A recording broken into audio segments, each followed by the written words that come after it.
Welcome to San Joaquin Spotlight, a public affairs program featuring conversations about life in the central San Joaquin Valley. This program is brought to you in partnership between KFSR 90.7 FM and CMAC Fresno. I'm your host, Sevag Tateosian. Welcome to the program. Our guest this week is Hans Berger. He is a local author. Welcome to the program, Hans. Thank you so much, Sevag. Let's start a little bit by introducing you. Tell us a little bit about yourself. I mean, you're obviously a survivor of, some tragedy that was occurring, but what else about you? You're from Fresno. Yes, I am. There have been a lot of things that happened in my life. Of course, we immigrated in 1947 when I was 16 years old. From Germany to Denver, Colorado. My dad was a pathologist. He was studying Alzheimer, and so the University of Colorado Denver Medical Center, they wanted him, and we were sponsored by a doctor, Dr. Neuberger, who was a German Jew. He left Germany before Hitler came into power, thank God, and that's how we came over here. And then I went to school at 16, and I didn't speak a word of English in high school. It's about drove me crazy. I left a couple of times, and my mom sent me right back. You just hang in there, okay? And well, and as we're talking, the television version of the program is going to have a picture in you in uniform, so you were in the Navy. Certainly was. I couldn't wait to get into a Navy uniform because one of my uncles was aboard a German cruiser. So in high school, I signed up when a Navy recruiter came by and says, "You got me, okay?" And I was signed up. My duty station was at Pearl Harbor on a USS Carpenter 825, a destroyer. I was a ship's baker. I baked for all the guys aboard ship, and apparently I did a good job. It didn't throw me overboard. I'm still here.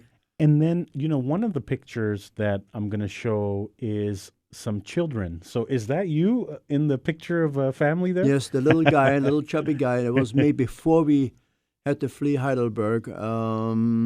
I lost a lot of weight after that because we had no food, no medical services, no home for over a year. We were chased by the Nazis and the Soviets.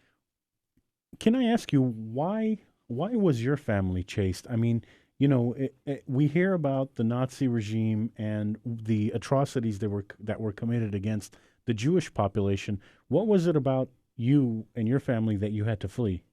Well, what happened was my dad was working at the hospital in Heidelberg, University of Heidelberg, and he came home every night, and some of the women didn't like that a whole lot. They were jealous because none of the guys were around. They were all fighting.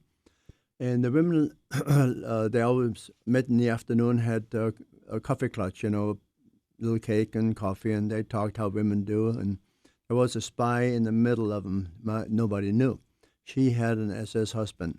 Oh. And all the information was leaked to her SS husband. And then my mother had a friend in Heidelberg in the city government. He told her one evening, "Mrs. Berger," he said, "you have about 2 hours. They're already on your track. They're coming to get you." That meant concentration camp for my mother. Of course, we were not Jewish, okay? Jewish were danger, okay? So was everybody else who was anti-Hitler, and she spoke out against Hitler. It was on her heart because she knew what was happening to Germany. And so my mom, she had to make a quick decision. She packed us up, us little kids, and my dad took us to the bombed-out train station, but it was still operative, okay? They kind of fixed it where there was still troop movement. There was a troop train going to the east. The poor guys about never came back, okay, on the Eastern Front. So we got on the train. My dad stayed in Heidelberg, and we got on the train and ended up in Berlin, where her dad lived. And she did not know. She didn't have a lot of communication with her dad. He was a card-carrying Nazi, and we found that out after we stayed there a couple of days. And we were not comfortable being there. She suspected he was going to turn her own daughter over to the Gestapo. Gestapo is I should have looked it up. It's an abbreviation for it's within a local... Like a secret police? No, local authority who's watching things. They were the dirty guys. They're watching things for Hitler, okay? If you were anti-Hitler, they kept an eye on you, okay? They were local officials. So I want to stop you right there, and so in history books and in stories we hear that you could be in a group of people. It happened, in Iraq. They said it happened the same thing in Middle Eastern countries, where you can be in Russia. It happened the same thing. You can be in a group of people, and if one of them is a spy and you say something against the regime, and they report you, is your life in danger at that point? Oh yeah, mortal danger. Yeah, my mother. They were going to send her to concentration camp or shoot her. Uh, Also, they accused her of listening to BBC enemy stations, which was automatic firing squad if you were caught, and they accused her of listening to enemy stations. I was before coming here to prepare for this interview, I did some background and I started researching, and, it was scary times. Here you have a woman like your mother who must have been a strong woman, that she was able to travel with her family and take them to safety. Can you tell us about your mother? My mother was, I think God gave her extraordinary strength. I cannot believe that a woman with 4 little kids would leave and be homeless, no food, under mortal danger every day of the week. We had no food, no medical service. If one of us would have gotten ill, severely ill, we would have died.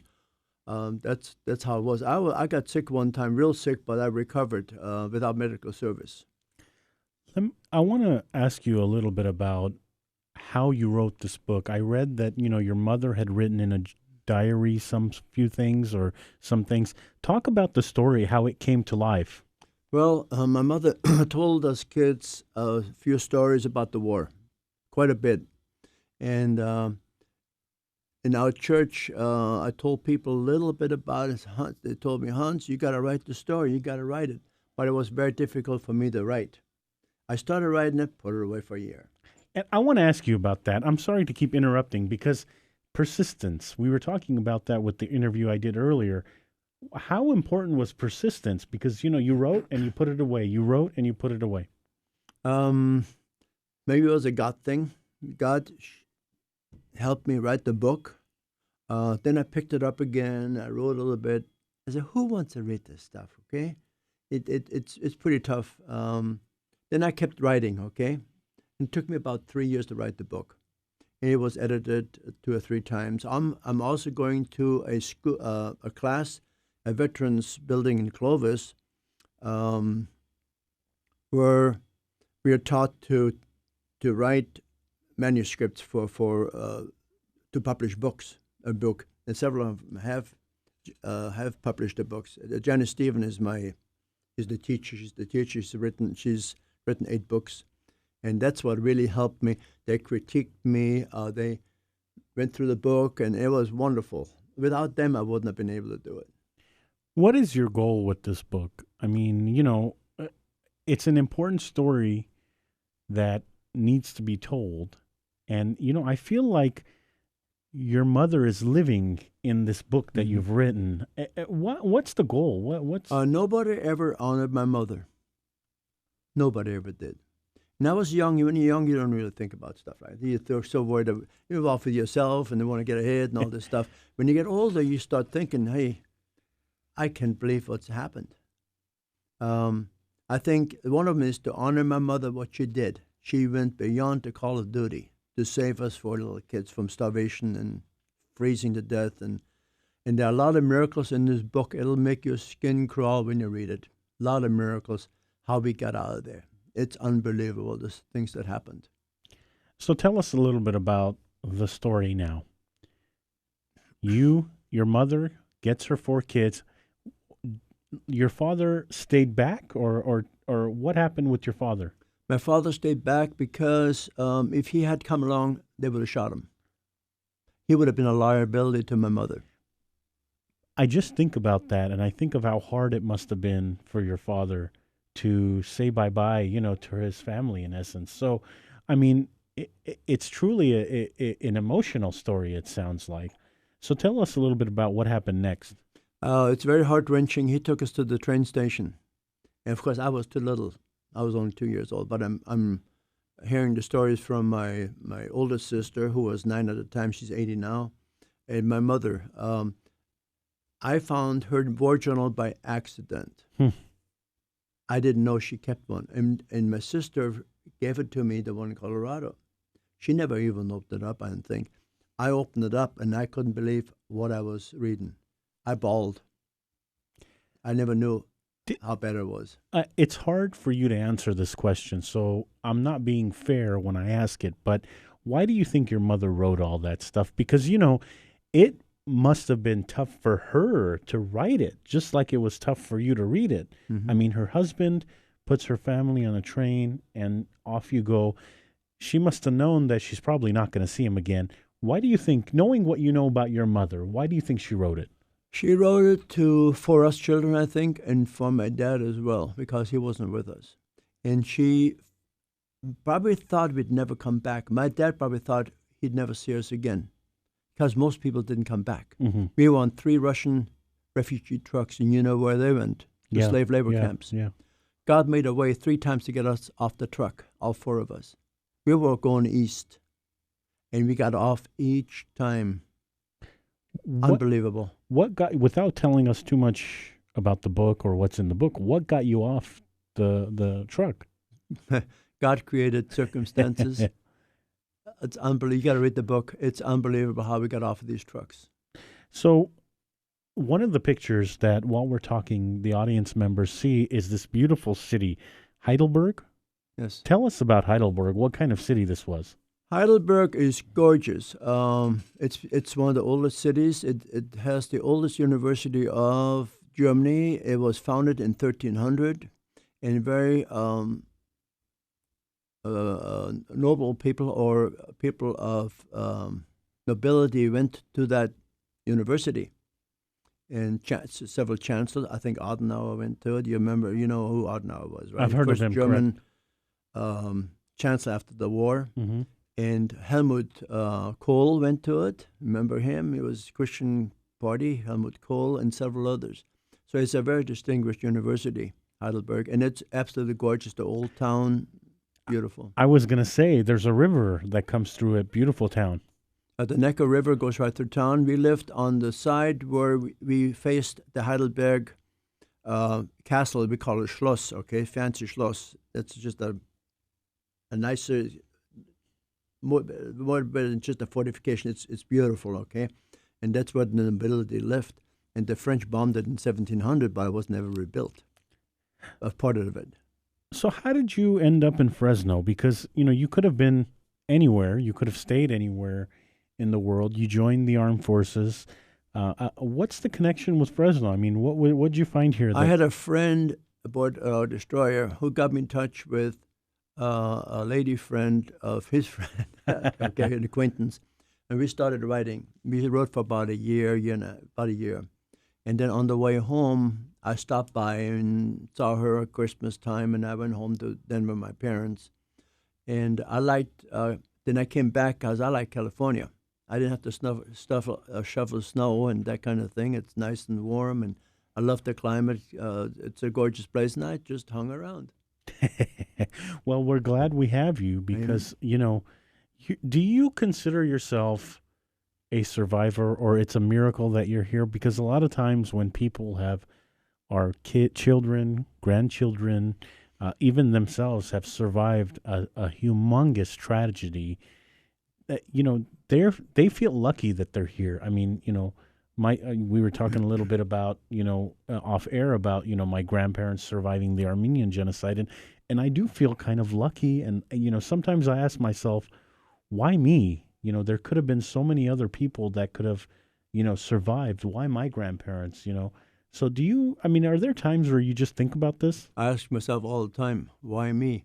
How did we survive? How did I get here? I think God had his hands in this whole thing, how we made it over here. It was another miracle how we came to America. So you come to America, and your mother has 4 children. It couldn't be the easiest thing to come here not knowing English, or did she know English? No, none of us spoke English. So here you've got a family, 4 children, and a woman bringing her family to the United States and no English. So how did she get by? How did she survive? Good question. My dad came a year before we came, Okay. and he got us a home. Oh, so you Uh, reunited with your dad. Oh yeah, he came a year before. He left a year out of Rotterdam, Holland, and he came over here, over to the United States, and he got us a home, got us situated. By the time we came home, it was ready to go, and people from the Lutheran church, they furnished our home. I couldn't believe it. Furniture, the whole bit. I mean, they brought us food, furniture. It was more. I couldn't believe it. The generosity of the American. I love the American people. I couldn't find anything better. So you when I want to take you, and you might have been too young to remember this, but I want to take you and your family at reuniting with your dad. I mean, if you remember it, great. But what are some of the things you can tell us about that reuniting? After our odyssey in the east, when we came back, Mm-hmm. yeah, we came back by foot, by train, by truck. My mom was smart enough to keep some of the Reichsmark. That means the old currency. Most people throw them away. She kept them. There was still a currency they honored. Okay, so she was able to pay for the tickets on the train or truck. Got some food. She had plenty of money with her. So she was pretty wise. And then she got to Heidelberg and called my dad. And my dad was just dumbfounded. There was a silence of 2 minutes. Nothing was said on either side. Out of curiosity, what while your family and your mom were on the run, essentially traveling, what were you eating? I mean, how did you survive? I mean, water, food, and this is not like the world is today. I mean, things much back then appear to be much harder than were today. It was very, very difficult. I asked my mother, how did we ever obtain food and water? Well, we got water from the snow in the wintertime. A lot of snow. My mother obtained cigarettes and vodka. That's what the Russian soldiers wanted. Don't ask me how she got the vodka and the cigarettes. I have no clue. But she traded that for food. So the soldiers always had rations with them, but they were hard as a rock, the rolls, because they were out in the battlefield and that kind of thing. But that sustained us, that kept us alive because of Russian soldiers. And they were Russian soldiers in uniform, they were actually angels when you read the book. So here you are, your mother somehow gets vodka and cigarettes, trades them for food, feeds her family. I mean, Right. just thinking about how she got her hands on vodka and cigarettes in a time like that, she comes across as a very intelligent woman. I mean, how can you describe her? Was she pretty smart? My mother was very bright. She caught on to the Russian language and Polish language pretty fast, where she was able to communicate with soldiers. She was a quick learner. When we came to the United States, she learned English very quickly without taking any classes. She picked it up. My dad had a tougher time. He had a very difficult time learning English, but she picked it up real quick, my mother. Do you wish you wrote this book earlier? I mean, it took you a while to write it, and you wrote it later on in your life. Do you wish that you were younger when you wrote this book? Not really. Because when I was younger, I wasn't as mature. I wouldn't have. I put my heart into this thing, and it meant more to me. When I was young, I was working like everybody else, round the clock. I didn't have time. And when you get older, because of maturity, your values change. This experience must have made you stronger. I mean, how did this experience prepare you for life in America, life today?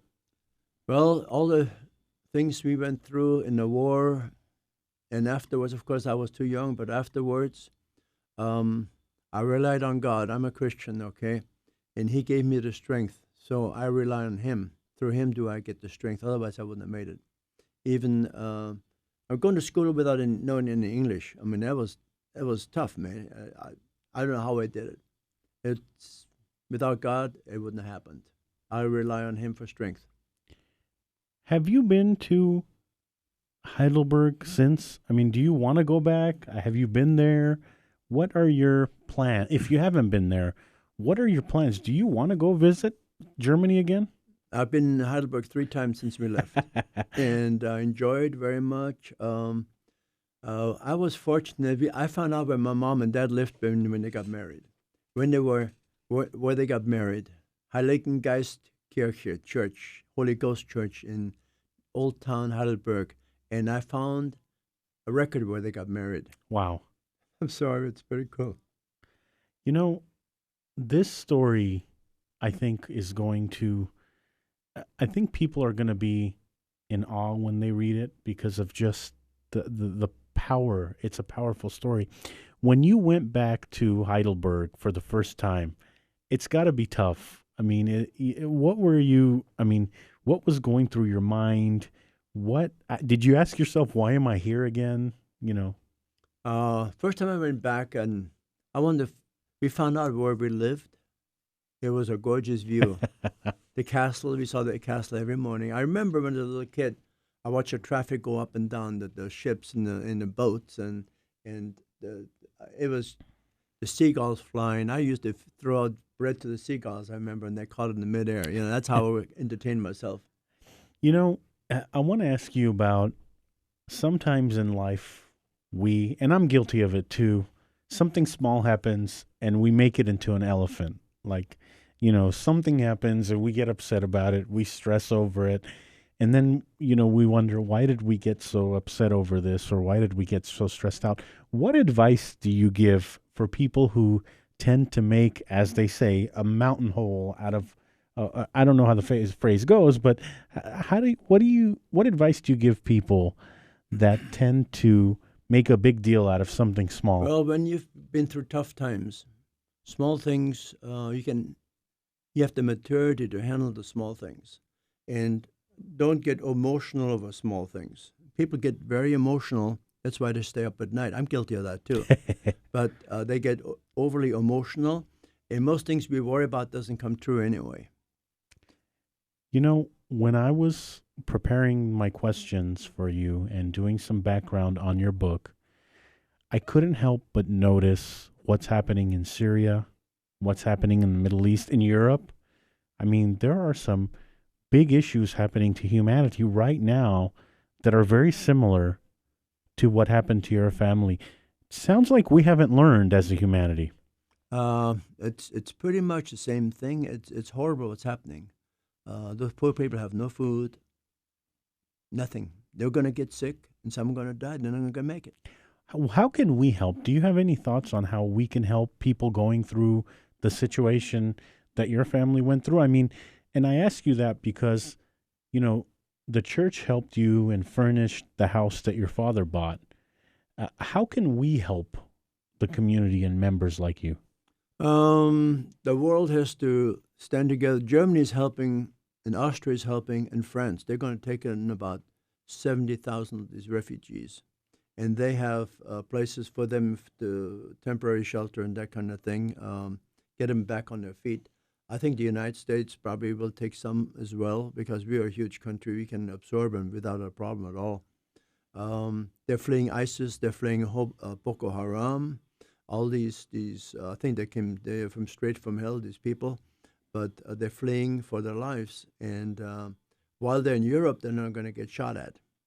They're not fleeing, but they're not too crazy about absorbing them Yeah, into their yeah. society. That's the problem. Germany is taking them in because of World War II. They feel, they owe the world a little more. What they want to do a little more for these poor people because we went through it. They know what it was like for these people, so they're making way for them. Your mother was defiant of Hitler or the regime. And if I misspeak, correct me, please. But it sounds like your mother was against what the regime or what Hitler stood for. Why? Why do you think? Well, she's a smart gal. She figured it out. Hitler was a great orator, and a lot of people went for him because of the bad times, the high crime rate, high inflation. The Weimar Republic was in trouble. Everything just went down, wasn't looking good, okay, economically. So that's how Hitler got into power. He was a great orator. He promised them things, and he made true on most things, but he had an alternative motive. Autobahn, he built the Autobahn, that was to move for troop movement. He got everybody employed. He put food on the table, which was great. But by the time the Germans woke up to what his alternative was, it was a little bit too late. He had everything sewed up. There was no more wiggle room left. And my mother knew that, and she spoke out against him because she hated his guts, so to speak. She couldn't stand him because she knew where Germany was going. Tell us what else is in the book that we should expect. I don't want to reveal too much. And which is 100%. I completely understand. But, okay, so why should someone who's non-German read this book? It touches everybody because humans, we haven't learned a thing. It's happening again right now. And I'm finding, I go to a lot of events, book signing, and I have a lot of people buying my book. I've sold almost 1,000 books out of my trunk, and Amazon and all over the place. There are young people are buying it. I was surprised young people are buying it because they're interested in history. The ones that like to read, they're picking it up. And go ahead. Well, and how can we buy your book? How can we learn more about it? Where is it available? Okay, it's available at Amazon, a Kindle, as well as paperback, Barnes & Noble, paperback, about other 40 different websites, online, different stores. We are running out of time this week on the program, but I want to take you back to when you actually published the book and you actually sold your first book. How did that make you feel? I mean, talk about your emotion at that time. I couldn't believe it. I could not believe it. And I remember selling my first book. I couldn't believe that people actually want something from me. That's never happened before. They actually want something from me. And something I produced with God's help. I always put him first, okay? And it's a payoff for your hard work you put in. It's a lot of work writing a book. And it's paying off. On that note, you have been listening to San Joaquin Spotlight. Our guest this week has been Hans Berger. Hans is a local author. What's the book called? A Bridge to Cross. A Bridge to Cross, and he mentioned where you can find it. Google it, and you'll find out more information about him and the book. Thank you to our audience members that are listening to this broadcast on 90.7 FM KFSR Fresno. We couldn't do this program without you. Also to our audience members watching this broadcast on Comcast 93 and AT&T 99. I hope you enjoyed the program. It was a little different this week, as instead of watching the live interview, you were watching pictures. Those pictures were about the book, about our guest, Hans Berger. Thank you for coming on the program. You're very welcome. It's a pleasure. That's all for this edition of the program. I'm your host, Sevag Tateosian, but before I go, I want to thank the volunteer crew that make this production and every production possible. We couldn't do this without you. Tune in next week to a new edition.